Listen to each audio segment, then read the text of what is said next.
Assalamualaikum warahmatullahi wabarakatuh. Selamat pagi anak-anak semuanya.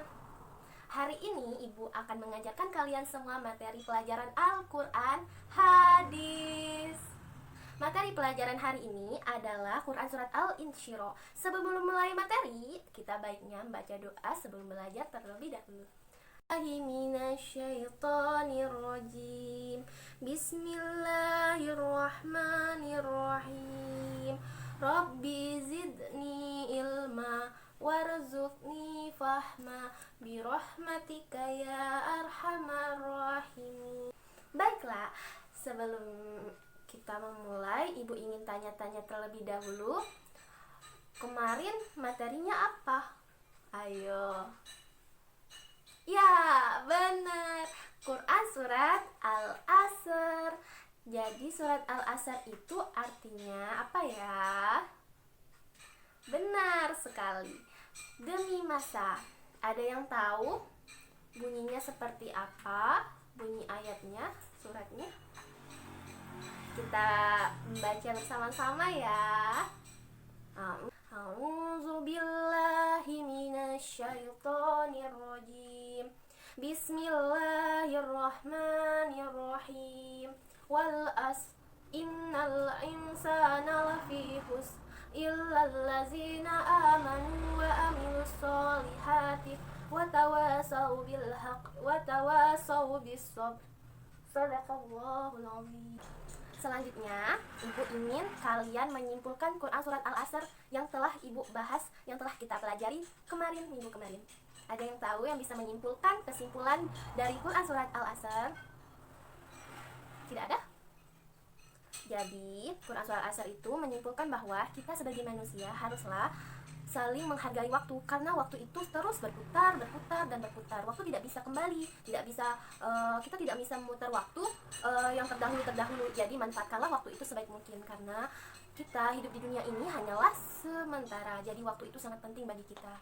Waktu untuk berbuat kebaikan, waktu untuk mengejar akhirat, waktu untuk menambah ilmu, pengetahuan, dan banyak lagi macam-macam fadilah yang dapat dipelajari dari Quran Surat Al-Asr ini. Jadi kita harus tertib waktu, harus disiplin dalam kehidupan sehari-hari seperti kalian ini. Jadi kita bisa bersyukur atas waktu, serta belajar untuk disiplin tepat waktu. Baiklah, Ibu akan menjelaskan Surat Al-Insyirah. Surat Al-Insyirah artinya melapangkan.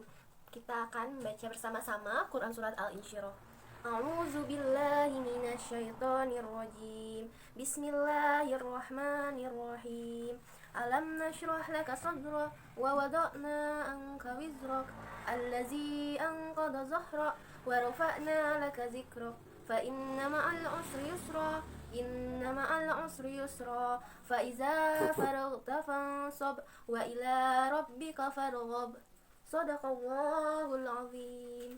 Baiklah, Ibu akan menjelaskan arti ayat Quran Surat Al-Insyirah. Ayat yang pertama yaitu Alam nashrah laka sadrak, yang artinya, dan bukankah kami telah melapangkan dadamu wahai Muhammad? Bukankah kami telah melapangkan dadamu wahai Muhammad? Wa rafa'na laka zikra, dan kami pun telah menurunkan bebanmu darimu. Allazi anqadha zahra, yang memberatkan punggungmu. Wa rafa'na laka zikra, dan kami tinggikan sebutan namamu bagimu. Fa inna ma'al usri yusra, maka sesungguhnya bersama kesulitan terdapat kemudahan. Fa iza faraghta fansab, yang artinya, maka apabila engkau telah selesai dari sesuatu urusan, tetaplah bekerja keras untuk urusan yang lain. Wa ila rabbika farghab, dan hanya kepada Tuhanmu lah engkau berharap. Jadi, fadilah dari surat Al-Insyirah ini menjelaskan bahwasannya kita haruslah pandai-pandai bersyukur atas apa yang telah Allah berikan, atas nikmat yang telah Allah berikan kepada kita.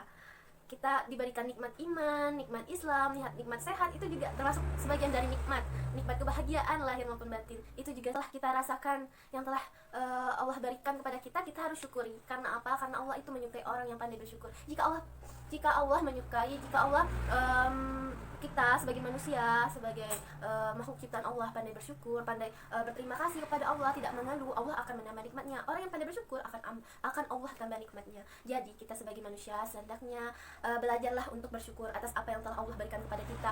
Terkadang ya kita merasa iri, terkadang kita merasa kayak kok ujian hidup kita lebih susah daripada ujian hidup orang lain. Tapi di balik semua itu pasti Allah itu mempunyai suatu alasan, bahwasannya kita sebagai manusia harus bersyukur atas ujian yang telah Allah berikan.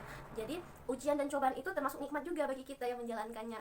Kita terkadang merasa, kok hidup orang itu kok enak sekali, hidup orang ini kok enak sekali, itu kok hidup aku kayak gini, ujianku kok kayak gini, cobaanku kok orang itu bahagia, kok aku kayak gini. Jadi sebaiknya hati kita itu jauhkanlah dari prasangka, iri dengki, dan keluh kesah. Karena Allah itu sebenarnya menitipkan ujian dan cobaan itu tidaklah lain untuk meningkatkan tinggi derajatnya kita. Apa kita bisa menyelesaikan masalah ujian itu dengan baik, dengan sabar. Mungkin untuk pertemuan kali ini Ibu cukupkan sampai di sini dulu karena waktunya juga sudah habis.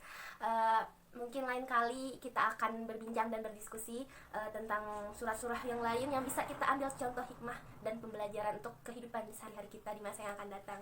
Ibu mohon maaf apabila ada kesalahan kata, baik yang sengaja maupun yang tidak sengaja, karena itu berasal dari Ibu sendiri dan kebaikan itu berasal dari Allah Subhanahu wa taala.